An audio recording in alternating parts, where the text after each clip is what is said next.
Just a quick fact. Just to share, this store is very significant to the Cheese Dunk campaign. As you can see outside, may makita kayong mga cheese melts.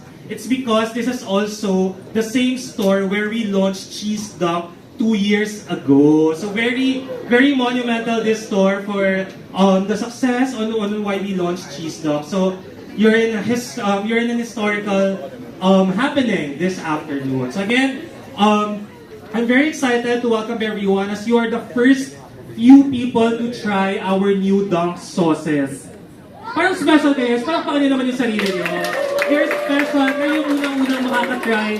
I'm sure Cheese Dunk na-try nyo na a few days ago, but our new dunk surprise, you'll be the first one to try those. So, again, as what Ash shared earlier, no, we Filipinos, we have a very unique love relationship with sausawan. So, I've seen a lot of people raise na they love chili mansi, toyo mansi, even ketchups and the like. But it's not just us Filipinos. So, hindi lang siya pang cultural or it's not just in our country. But, on the next slide, you can see that even McDonald's customers, so hindi to bago sa ating mga McDonald's customers because I'm sure you guys are very familiar how saucy our products are in McDonald's. So, Chicken McDo, sino dito nagsasabaw sa gravy? Sino yung mga umuubos ng gravy namin? Ayan, proud ka pa, di ba? So, our gravies are a testament to how people or how Filipinos really love sausawans. Even our French fries. So, di ba we normally pair it with ketchup? But a lot of you would actually pair it with what?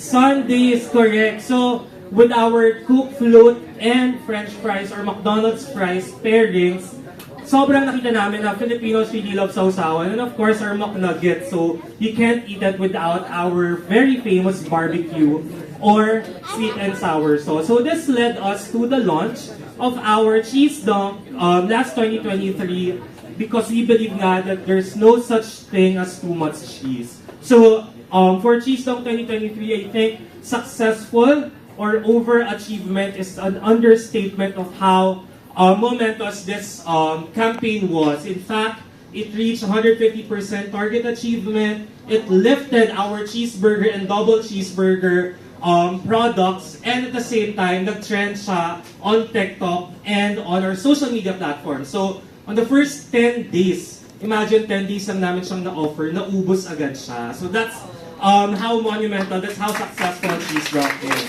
So of course, we did not stop there. Hindi na tayo magsa-stop sa Cheese Dunk. As McDonald's, I'm sure you are very familiar. It's, kumbaga parang synonymous na of McDonald's with flavor excitement. That's why we came up with a lot of our studies. We partnered with our suppliers in looking for the next emerging food trend. So, looking at our food trends, we looked at a lot of sources.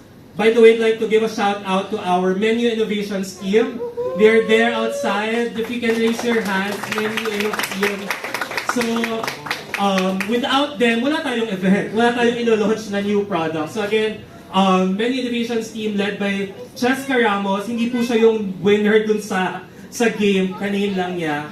We also have Shobek Crispo and of course Nick Leonor who continuously innovates and keeps us excited for our McDonald's products. So going back, we look at our food trends. So ano bang mga trending ngayon? Ano bang kinakain ng mga customers? And we found out that a lot of new flavors and exciting flavors are something that we can add up pa to our Dunk series. That's why we have decided to launch, next slide, or click, a new Dunk surprise. O diba? Akala nyo, i-reveal ko na, no? But, on the next slide talaga, it's our new dunk that will be launching this February 28th, no other than Chili Con Carne Dunk. Let's give a round of applause to Chili Con Carne. I'm sure, nakita niyo yung mga TikTok videos na nakita na daw ng mga tao, it's the Chili Con Carne. So, huwag nyo na lang i-share.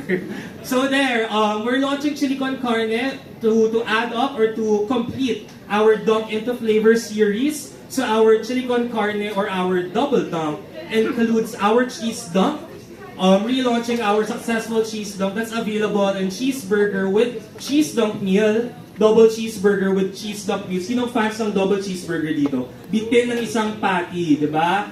It's really good that you would order double cheeseburger. So again, our cheese dunk, ayan, it's a savory and addicting onion and cheese sauce that perfectly complements our cheeseburger. So, kung may mga maririnig kayo, magko-comment na, lasang cheese whiz lang naman yan. No, because it has unique flavors to it, like our onion and cheese flavors. And to chili con carne naman, our chili con carne is available as well as our into a cheeseburger with chili con carne dunk meal, double cheeseburger, and chili con carne solo. So, this is a savory sauce that's packed with rich, hearty flavors of chili, beef, and other spices. So later, I'm sure this description doesn't give justice to how tasty and delicious our chili con carne dunk sauces. We're very excited for you to try them. That's why I'll be doing this very fast now. So on to the next slide.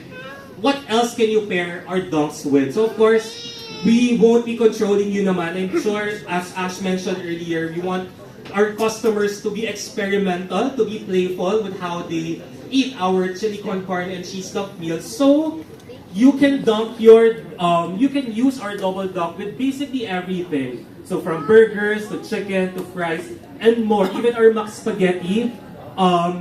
We would recommend you to try Max Spaghetti, put cheese dunk and put chili con carne. It's like your overload, meaty and cheesy Max Spaghetti. Later, we'll give you a chance to try. So what we'll be serving, meron na tayong may mga teaser. So what we'll be serving, of course, our cheeseburger with dunk meals. But we'll also have our Max Spaghetti, our Mac Nuggets, and our chicken McDo ready for you to try in case you want to experiment on our food items.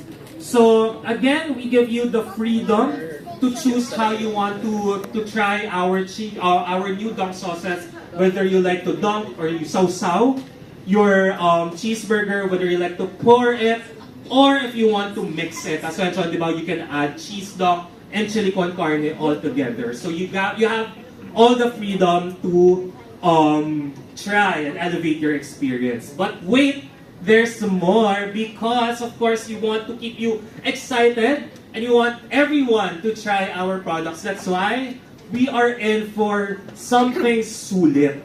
So ano yung something sulit na yan? So on February 28, we're also introducing our Double Dunk Sulit deal that's available exclusively in our McDonald's app. Sino may mga McDonald's app na here? Yung mga wala pa, pwede na po tayo umuwi. And then, I'm kidding. But please download the McDonald's app. It has a lot of deals. Hindi na ako bumibili sa front counter. I always use McDonald's app. So, please do download McDonald's app and enjoy this offer available from February 28 to March 14. So, for only 175 pesos, you get our cheeseburger, small meal, so that includes a small fries and small Coke, and 2 dunk sauces. So dalawa na, hindi nyo na kailangan mag-order separately. So you're already saving, mahina ako sa math, but around 30 pesos if I remember it correctly. But kaya nyo na yan. So again, Double Dunk Sulit deal, available exclusively in the McDonald's app starting February 28th. Alright, so that's it for our introduction. I hope that made you excited to try not just cheese dunk, but most importantly, chili con carne. And with that, I am now ready to serve our new and bago cheese dunk and chili con carne dunk. So yeah, please try and enjoy. Thank you so much, everyone, and let's get dunking. Thank you so much, Sir